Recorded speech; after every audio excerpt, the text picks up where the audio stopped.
اور بے پردگی کا دور تو بہت قریب سے شروع ہوا، ورنہ عورت کی ذات میں شرم اور حیا، عفت اور پاکدامنی کے عنصر کو اللہ نے اس کی فطرت میں رکھا ہے، اس کی طبیعت میں رکھا ہے۔ جیسے برف کی مزاج میں، برف کی فطرت میں اللہ نے ٹھنڈک رکھا ہے، اس کو اس سے جدا نہیں کیا جا سکتا۔ گلاب کے پھول میں خوشبو کو اس سے جدا نہیں کیا جا سکتا۔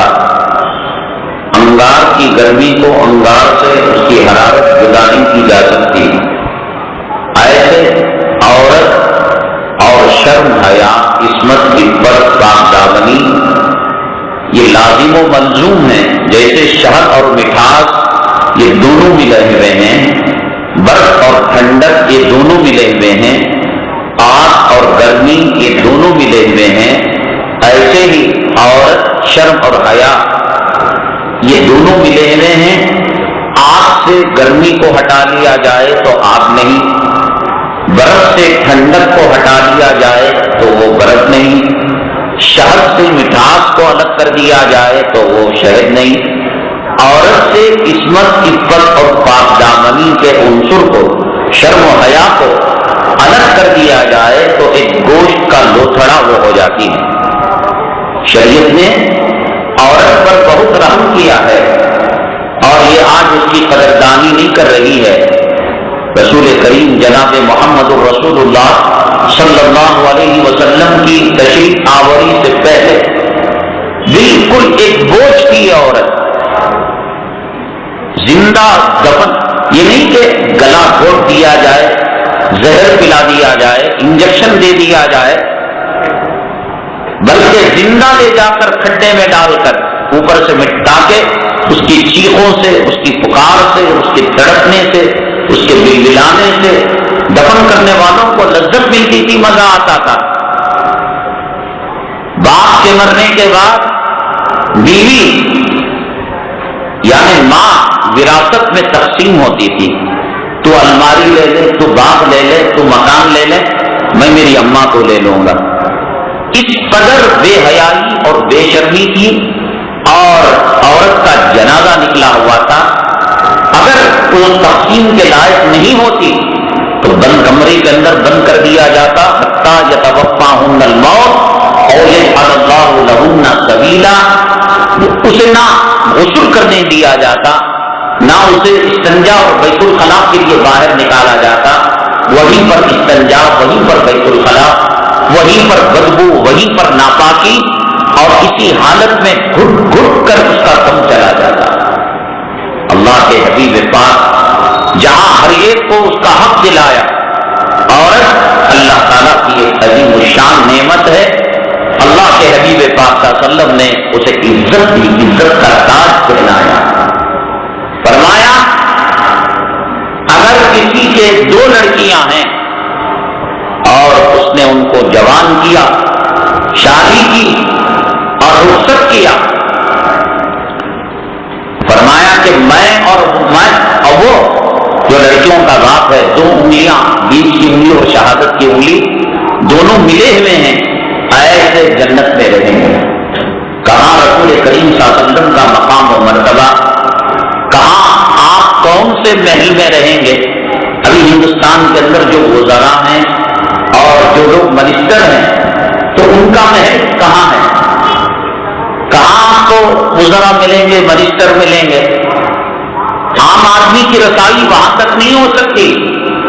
جنت میں پیغمبروں کا مقام کہاں، اور پیغمبروں کے امام سید المرسلین اور امام الانبیاء جناب رسول اللہ صلی اللہ علیہ وسلم کا مقام و مرتبہ کہاں؟ دو لڑکیاں جو پالے گا، پرورش کرے گا صحیح نیت کے ساتھ، فرمایا کہ میں اور وہ جنت میں ایسے رہیں گے۔ کسی نے کہا کہ اگر ایک لڑکی ہو، کہا کہ تب بھی اللہ تعالیٰ وہ زبردستی تو پیدا نہیں کر سکتا۔ بھائی آپ لوگ بات مت کرو، ادھر دیکھو، وہ کونے میں بیٹھے گول ٹوپی والے، میٹنگ بعد میں کر لو، ورنہ بغل میں بیٹھے ہوئے مردے کھینچ لیں گے آپ کو۔ آدمی اپنی مرضی سے لڑکی نہیں پیدا کر سکتا، ایسا نہیں ہے کہ کمپیوٹر کے اندر اس نے سیٹ کیا کہ مجھے ایک لڑکی چاہیے اور انٹر بٹن مارا تو حمل جو ہے لڑکی کا ہو گیا. 2 لڑکیوں کے لیے بشارت کی، اگر کسی کی ایک لڑکی، فرمایا کہ اگر وہ ایک لڑکی ہے اور اس پر لڑکے ہو رہے ہیں تب بھی فرمایا کہ وہ میرے ساتھ جنت میں رہے گا. قرآن شریف میں اللہ تعالیٰ نے فرمایا کہ یَهَبُ لِمَن یَشَاءُ إِنَاثًا وَیَهَبُ لِمَن یَشَاءُ الذُّکُورَ وَیَجْعَلُهُ مَن یَشَاءُ عَقِیمًا. لڑکا دینا بھی اللہ کا کام ہے، لڑکیاں دینا بھی اللہ کا کام ہے. 2 دیں، 1 دیں یا لڑکے ہی دیں، یا یہ کہ اللہ بانج بنا دیں، دے ہی نہیں کچھ. 20 سال ہو گئے، 70 سال ہو گئے شادی کے، کچھ نہیں ملا. حضرت ابراہیم علیہ السلام کا اولاد کب ملی؟ وہ تو بطور معجزے کے ملی.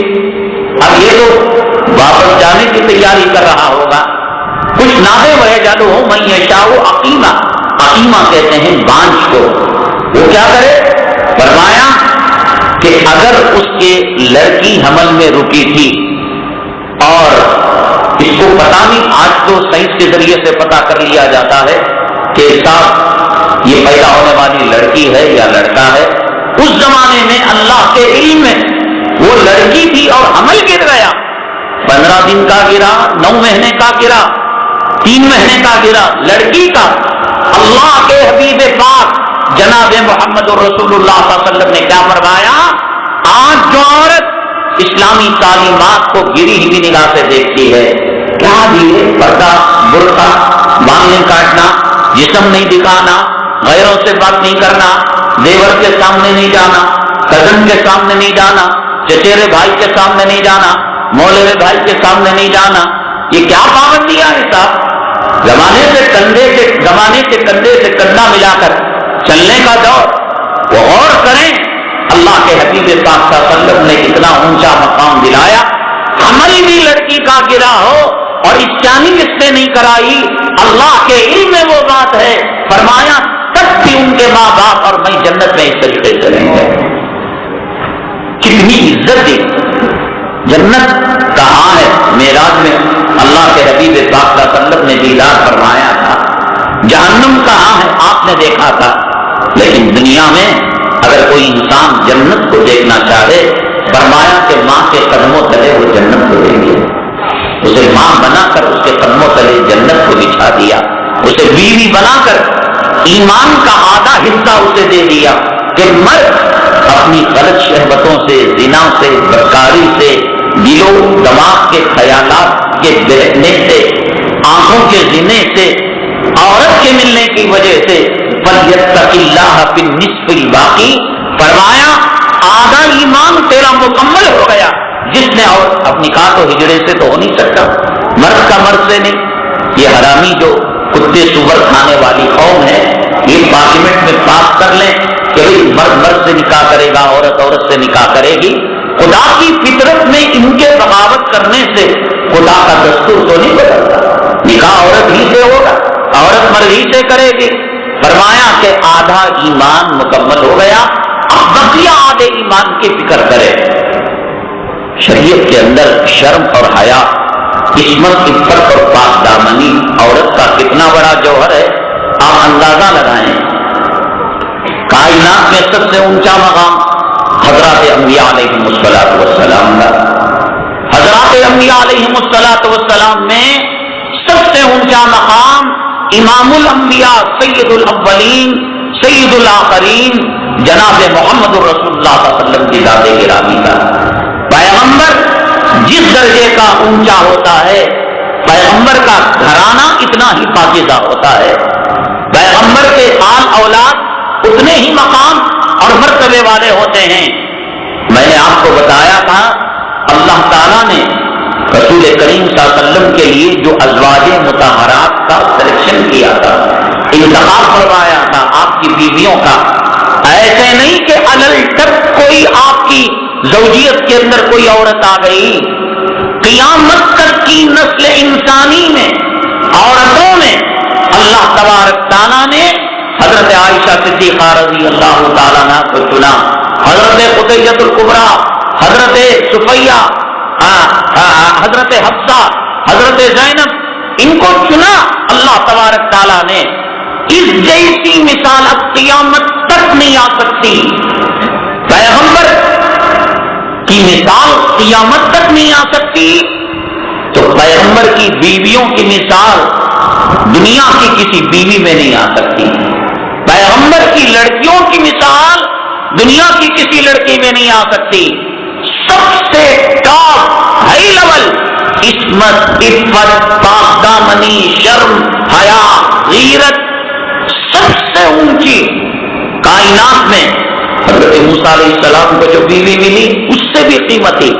حضرت عیسیٰ علیہ السلام اب نکاح کریں گے اس سے قیمتی.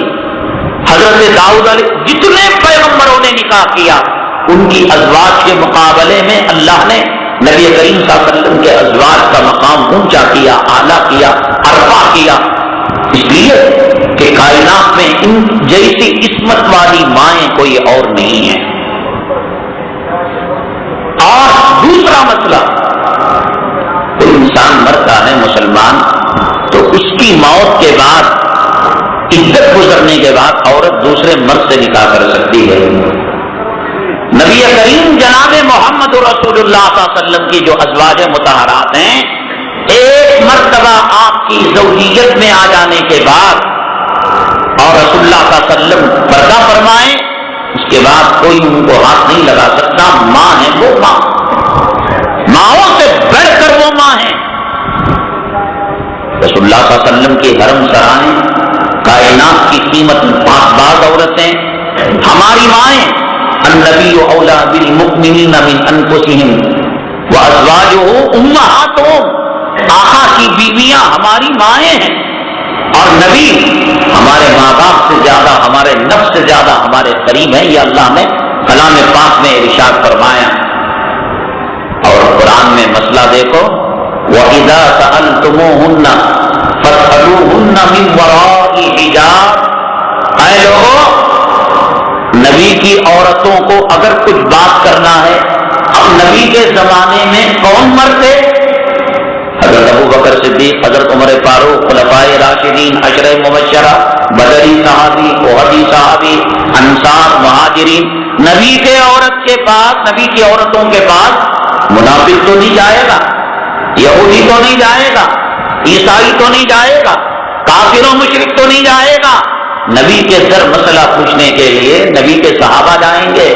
اور نبی کے صحابہ کا مقام خیر القرون قرنی ثم الذین یلونہم ثم الذین یلونہم. کائنات میں سب سے بہترین زمانہ حضرات صحابہ کرام کا زمانہ، اور کائنات میں نبوت و رسالت کے بعد سب سے بہترین قیمتی لوگ رسول کریم صلی اللہ علیہ وسلم کے صحابہ ہیں.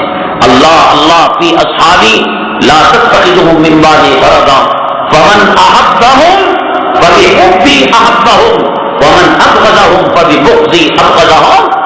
ارے یہ صحابہ کرام ہیں، اگر کوئی ان سے محبت کرتا، یہ چلے گئے. یہ صحابہ کرام ہیں، ان سے محبت، میری محبت کی وجہ. دنیا میں ایک آدمی ہے کبھی سچ نہیں بولتا، سونے والے کو جب میں کہاں سو رہا ہوں. ان سے اگر کوئی محبت کرتا ہے، عورت اپنے عمر میں سچ نہیں بولتی، سونے والا سونے والے کے بارے میں سچ نہیں بولتا. فَبِحُبِّي أَحَبَّهُمْ، میری محبت کی وجہ سے آپ صحابہ سے محبت کر رہے ہیں. وَمَنْ أَبْغَضَهُمْ، سیاہ کتا ذلیل ملعون اگر وہ صحابی کو گالی دیتا ہے تو رسول اللہ صلی اللہ علیہ وسلم کے بغض کی وجہ سے گالی دیتا ہے. وہ جھوٹ کہتا ہے. آقا سے محبت ہے تو صدیق کے جوتوں کے کنکریوں سے خاص سے محبت ہوگی، صحابہ سے محبت ہوگی. دل میں آقا کی دشمنی کی گندگی رکھا ہوا ہے تب صحابہ کرام کو وہ گالی دیتا ہے. پوری دنیا کے اقطاب، ابدال، شہداء، صلحاء، مومنین، غوث، سب کا ایمان ترازو کے پلڑے پر. حضرت صدیق فاروق رضی اللہ تعالیٰ عنہ جو غار ثور کے اندر کچھ لمحات گزارے تھے، اس کا ایک لمحہ ترازو کے دوسرے پلڑے میں پورے بزرگوں کی بزرگی پانی میں چلی جائے گی. صدیق اکبر کا مقام اونچا ہو جائے گا. پیران پیر شیخ عبد القادر جیلانی رحمۃ اللہ علیہ سے کسی نے پوچھا کہ حضرت امیر معاویہ رضی اللہ تعالیٰ عنہ وہ افضل ہیں یا عمر بن عبد العزیز رحمۃ اللہ علیہ وہ افضل ہیں؟ عمر بن عبد العزیز رحمۃ اللہ علیہ ان کی خلافت کو بھی کہتے ہیں لوگ کہ پانچویں خلیفہ، حالانکہ شریعت نے 4 خلفاء مقرر کیے. اتنا عدل، اتنا انصاف، اتنا تقویٰ، اتنی طہارت، اتنی پاکیزگی کہ عمر بن عبد العزیز رحمۃ اللہ علیہ اپنے گھر کے اندر شہر میں ایک قبر کھدائے رکھے تھے. علماء کرام کو بلاتے اور وہ سامنے قبر کے بیٹھتے، عذاب قبر کا بیان ہوتا، موت کا بیان ہوتا، آخرت کا بیان ہوتا. رو رو رو رو رو کر داڑھی مبارک، بڑے اللہ والے. امیر معاویہ رضی اللہ تعالیٰ ان کی لڑائی حضرت علی کرم اللہ وجہہ سے ہوئی تھی. حضرت علی رسول اللہ صلی اللہ علیہ وسلم کے داماد، حضرت علی حضرت فاطمہ کے خامن، حضرت علی حسن کے والد، حضرت علی حسین کے والد، حضرت علی خلفائے راشدین میں سے، حضرت علی بدری صحابہ میں سے، حضرت علی عشرہ مبشرہ میں سے، حضرت علی آپ نے فرمایا انا مدینۃ العلم وعلی بابھا، میں علم کا شہر ہوں، اس شہر میں داخل ہونا تو علی کے دروازے سے داخل ہو. حضرت علی جن کے بارے میں آقا نے فرمایا علی میں دیکھ رہا ہوں کہ جنت میں میرے مکان کے سامنے تیرا مکان بنا ہوا ہے. اور حضرت امیر معاویہ حضرت علی کے مقابلے میں لڑنے کے لیے آئے. پوچھنے والے نے سوچ سمجھ کر ان کا پڑھنا کم ہے حضرت علی کے مقابلے میں. اور حضرت عمر بن عبد العزیز بڑے اللہ والے، بڑے بزرگ، کوئی ان کی خطا نہیں. بلکہ جب حضرت عمر بن عبد العزیز رحمۃ اللہ علیہ مرے تو پیشانی پر لکھا ہوا تھا مات حبیب اللہ فی حب اللہ، اللہ کا حبیب اللہ کی محبت میں اس دنیا سے کوچ کر گیا. پروانہ گرا، چٹی گری. ایسا مقام رکھنے والا سیدنا شیخ عبد القادر جیلانی رحمۃ اللہ علیہ نے فرمایا ارے بھائی آپ حضرت معاویہ رضی اللہ تعالیٰ عنہ کی تلنا اور ان کا موازنہ اور ان کو تول رہے ہو آپ حضرت عمر بن عبد العزیز سے. یاد رکھو، کان کھول کر سنو، میدان جہاد کے اندر حضرت امیر معاویہ رضی اللہ تعالیٰ عنہ کی شخصیت، ذات گرامی، صحابیت کا مقام رکھنے والے رضی اللہ عنہ ورضوا عنہ آپ پر چتوا ہوتا ہے. یہ تو بہت دور کی بات ہے. جس گھوڑے پر حضرت امیر معاویہ رضی اللہ تعالیٰ عنہ نے بیٹھ کر جہاد کیا تھا، اس گھوڑے کے ناک سے جو ریت نکلی تھی، گندگی نکلی تھی، پوری دنیا کے اولیاء اس ناک کے ریت کا مقابلہ نہیں کر سکتے. کیا سمجھتے ہیں آپ صحابی کو؟ اللہ اکبر، اللہ اکبر. اللہ نے ان کو رسول اللہ صلی اللہ علیہ وسلم کی محبت کے لیے چنا ہے، خدمت کے لیے چنا ہے. بدر سے پہلے آقا نے تقریر فرمائی کہ میں آپ سے ووٹنگ لینا چاہتا ہوں، آپ سے مشورہ لینا چاہتا ہوں. ایک طرف انصار، ایک طرف مہاجرین. اسلام کا پہلا حق و باطل کا ماری کا ساز و سامان نہیں ہے، ٹوٹی تلواریں ہیں، زخمی گھوڑے ہیں، تیر ہے تو کمان نہیں ہے، کمان ہے تو تیر نہیں ہے. ایک کھجور میں تحریر تاری کی جا رہی ہے. صحابہ کیا کہیں گے؟ انصار و مہاجرین بیٹھے ہیں کہ دیکھیں ذرا ان کا رسپانس دیکھیں کہ 14 روزے اور بھوک کی حالت، گرمی، تپش اور حرارت، اور تقریباً 80 میل کا سفر. 80 میل کا مطلب تقریباً 125 کلومیٹر کا سفر. ذرا رسپانس کو دیکھیں. اللہ اکبر، اللہ اکبر. سیدنا آدم علیہ نبی علیہ الصلوۃ والسلام سے لے کر حضرت عیسیٰ علیہ السلام تک اللہ نے پیغمبروں کو حواری دیے ہوں گے، صحابہ دیے ہوں گے، ہم نشین دیے ہوں گے، لیکن زمین اور آسمان نے میرے محمد صلی اللہ علیہ وسلم جیسے صحابہ، ان کے صحابہ جیسے کسی اور صحابی کو نہیں دیکھا. فرمایا آپ جہاد کی بات کر رہے ہیں، میدان میں جانے کی بات کر رہے ہیں. اگر آپ کی دریا میں کودنے کے لیے کہیں تو ہم اس میں بھی کودنے کے لیے تیار ہیں. سمندر میں چلنے کے لیے کہیں ہم نہیں پوچھیں گے. یہ سمندر راستہ بھی دے گا، یہ سمندر ڈبو دے گا. ہم موسیٰ علیہ السلام کے بنی اسرائیل کی طرح نہیں جو یوں کہہ رہے تھے اذهب انت وربك فقاتلا انا هاهنا قاعدون. اے موسیٰ آپ جاؤ صاحب اور آپ کا رب لڑو، ہم جو ہے بیٹھ کر کامنٹری دیں گے، ہم منڈے 2020 میچ دیکھیں گے. ہم ایسے کہنے والے نہیں، ذرا حکم دے کر تو دیکھیے. نتیجہ کیا ہوا؟ 2 ننھے منھے بچے آ گئے میدان کے اندر. ماؤں نے کیا تربیتیں کی تھی ان بچوں کی اسلام پر مر مٹنے کے لیے. بچہ فجر کو اٹھتا ہے، نہیں بیٹے ایگزام ہے تیرا، یہ تربیت کرنا کہ امتحان کے دن فجر پڑے گا تو اللہ تیرے پرچے کو آسان کرے گا. وضو کر کر جائے گا، یاسین پڑھ کر جائے گا، صلاۃ الحاجت پڑھ کر جائے گا، درود پڑھ کر جائے گا، زمزم پی کر جائے گا، سب کا خیر. یہ نہ ماحول بنا، سو جا ایگزام ہے تیرا. اور روزے رکھنا تو طبیعت خراب ہو جاتی ہے. اللہ کے حبیب پاک صلی اللہ علیہ وسلم نے فرمایا سومو تصحو سافرو تستقنو، فرمایا کہ روزہ رکھو صحت والے بن جاؤ اور سفر کرو مالدار ہو جاؤ. بیپار نہیں کر رہا ہے تمہارا بنگلور میں، علاقہ بدل کر کے بس آپ کیسے مالدار نہیں ہوتے. یہاں چٹی بنیاد نہیں بک رہی ہے، جاؤ علاقہ بدل کرنے کو. آپ کے علاقے میں ڈیمانڈ نہیں ہو سکتا ہے، یہی چیز اور علاقے کے اندر اس کا ڈیمانڈ بہت زیادہ.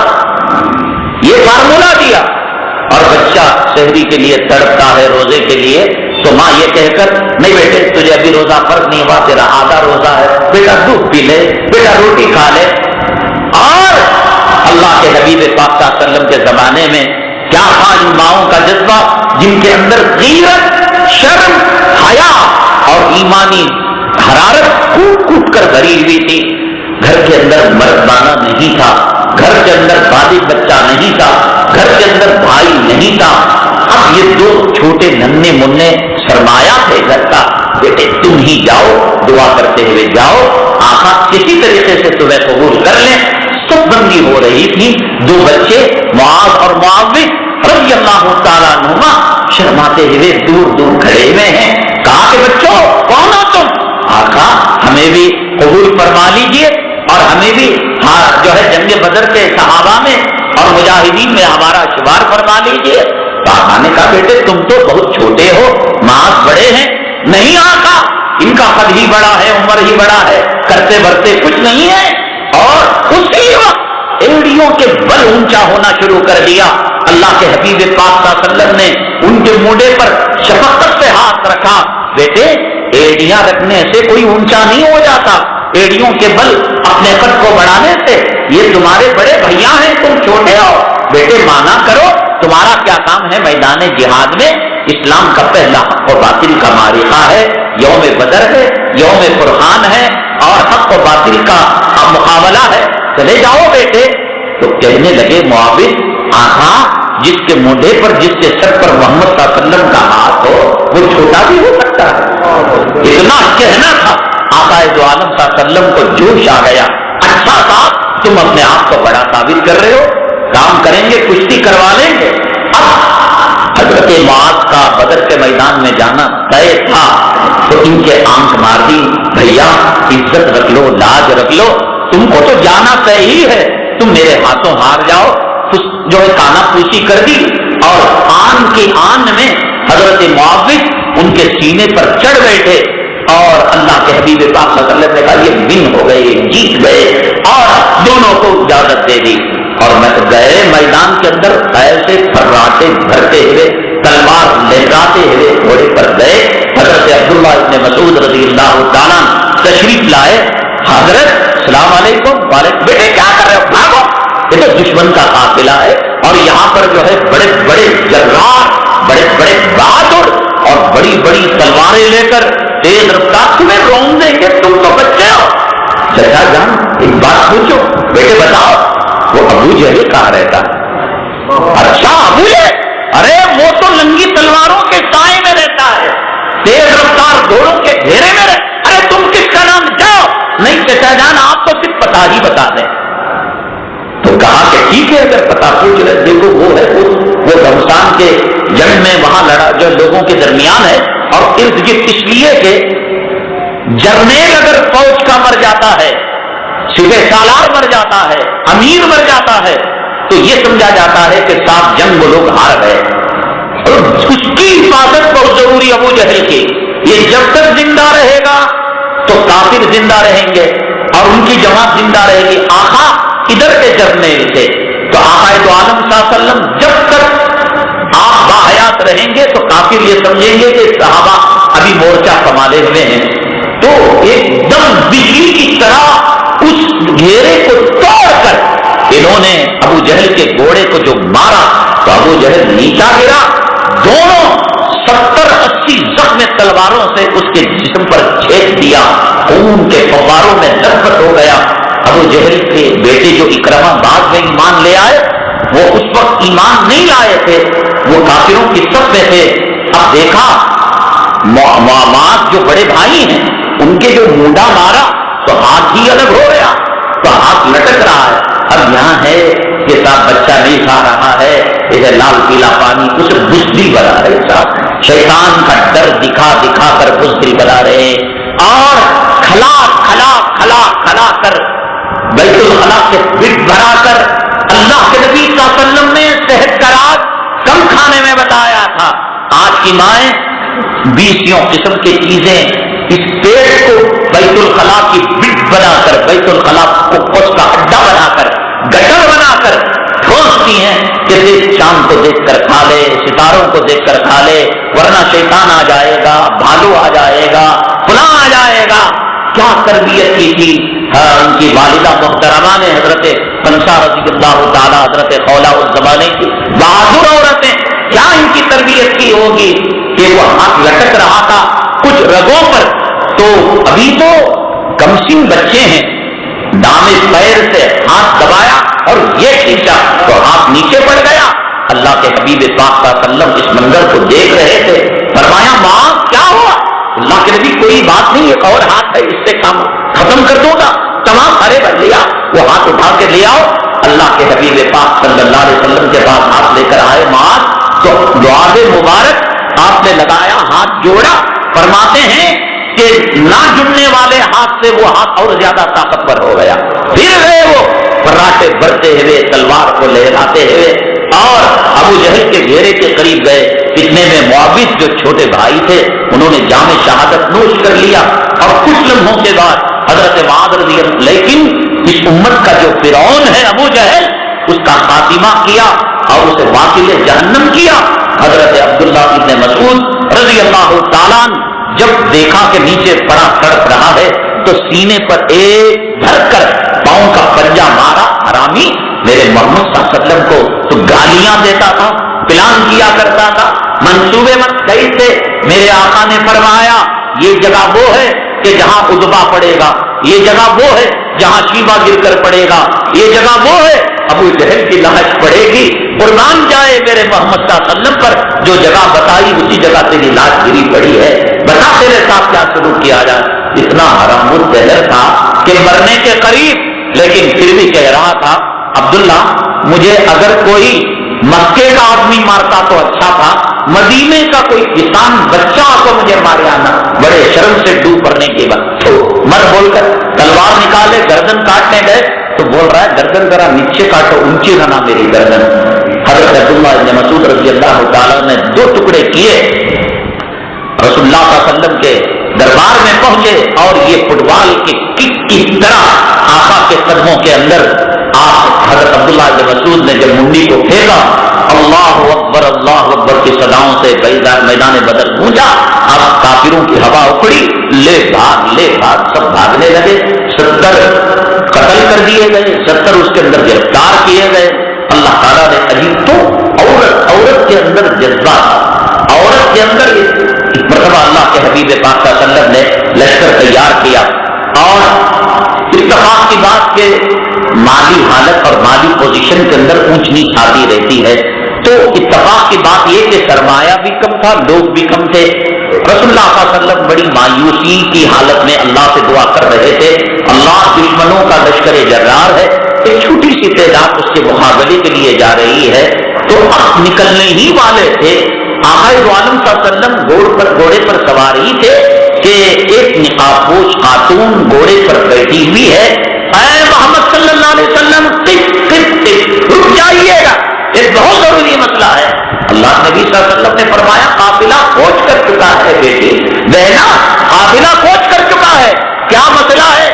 ہم نے مدینہ طیبہ کے اندر مفتیان کرام کے ٹولے کو چھوڑ رکھا ہے، ائمہ حضرات ہیں اور دوسرے کاتبان وہی صحابہ ہیں، ان صحابہ کو چھوڑ کر جاتے تھے، عورتوں کی حفاظت، کھیتی باڑی کی، مساجد کی، تو جاؤ ان سے نہیں، بہت ضروری کام ہے۔ تو ٹھیک ہے، وہی سے پوچھو، میں آپ کے قریب آؤں گی۔ تو آئی قریب اور کہا اللہ کے حبیب پاک صلی اللہ علیہ وسلم، میرا باپ نہیں ہے جو اس مجاہدوں کے دستے میں میں اپنے باپ کو دیکھ سکتی، وہ کبھی کی جام شہادت نوش کر لیا ہے، میرا خامن نہیں ہے، کبھی کی وہ جام شہادت نوش کر چکا ہے، وہ بھی شہید ہو چکا ہے، میرے بھائی بھی نہیں، وہ بھی اللہ کے راستے میں قبول ہو چکے ہیں۔ اللہ کے نبی صلی اللہ علیہ وسلم، یہ دودھ پیتا بچہ ہے، آپ اس کو قبول فرما لیں۔ آقا نے کہا اس دودھ پیتے بچے کو لے کر میں کیا کروں گا؟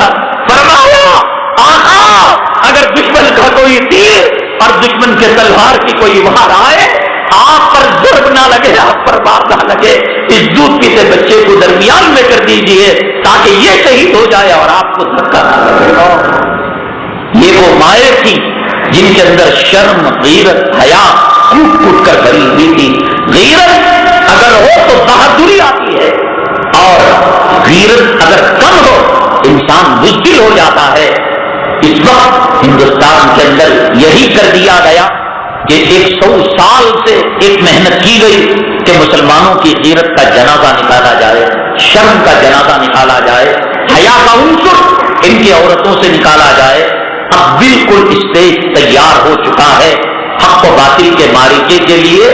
تو اب یہاں کا وزیر اعظم اسلامی ممالک کے دورے کو جاتا ہے اور وہاں کے بڑے بڑے وہاں کے جو وزیر اعظم ہیں وہاں کے صدور سے ملاقات کر کر چند سکوں کا ہندوستان کے کاروبار کا بزنس کا ایگریمنٹ کرتا ہے، اور یہ بھی وہ منواتا ہے کہ صاحب ہندوستان کے امن کے معاہدے میں اگر کوئی خانہ جنگی ہو، دہشت گردی انٹرنل ہو، آپ مداخلت نہیں کریں گے، تاکہ کل آج یوگا کا جو اسٹیٹ، سوریہ نمسکار کا اور ایجوکیشن اور تعلیم کی دیوی اس کی پوجا کا، کامن سول کوڈ کا، اور آئے دن اسلام اور مسلمانوں پر جملے کسنے کا جو ماحول بنایا جا رہا ہے، اور جس قسم کی سازشیں کی جا رہی ہیں کہ کل اگر یہاں غزوہ ہند بپا ہو تو اسلامی ممالک اس ایگریمنٹ کے تحت انٹرنل